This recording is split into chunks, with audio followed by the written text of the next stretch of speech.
ठाणे महानगरपालिका सार्वत्रिक निवडणूक 2026 मध्ये शिवसेना महायुतीने दमदार कामगिरी करत ठाण्यात आपले वर्चस्व सिद्ध केलंय।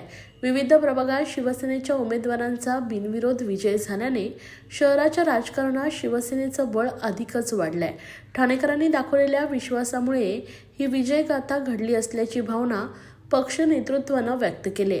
दरम्यान ठाण्यातून प्रभाग क्रमांक 5 येथे महायुती शिवसेना उमेदवार सुलेखा सुधाकर चव्हाण यांची बिनविरोध काल 2 जानेवारी रोजी निवड झाली।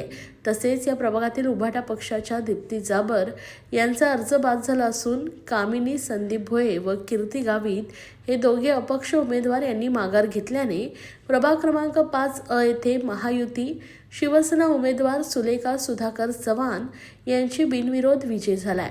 तसेच काल सुलेखा चव्हाण यांचे पती सुधाकर चव्हाण यांचा वाढदिवस देखील साजरा करण्यात आलाय।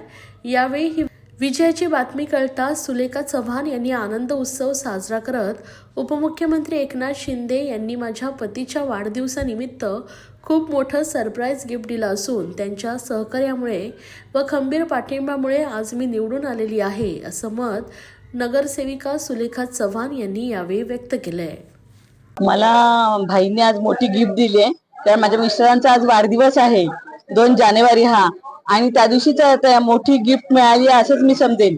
आणि बिनविरोध निवडून आले आज मी, आणि पहिल्यांदाच निवडून आले आणि पहिल्यांदाच मी उभी राहिले, त्यामुळे मी निवडून आले आणि मला खूप आनंद आहे।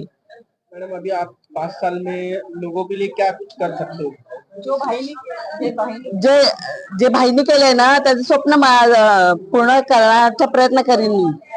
आज खरंच खूप आनंदाचा दिवस आहे की आज काकांचा वाढदिवस असतानाच काकीच्या बिनविरोध आज निवड झाली आहे महानगरपालिकेमध्ये। काकीनी आपलं पाऊल टाकलेलं आहे आणि हे सगळं शिवसेनेचे आपले सीएम एकनाथजी शिंदे साहेब आणि तसे आपले परिवहन मंत्री प्रतापजी सरनाईक साहेब यांच्या कृपे आशीर्वादाने आणि भाईंच्या आशीर्वादाने आज हा विजय आम्हाला मिळालाय, त्याबद्दल आम्ही खूप खूप आनंदी आहोत। जो 2017ला जी आमची हार झाली होती ती हार आज काकीने भरून काढली असं मला वाटतं।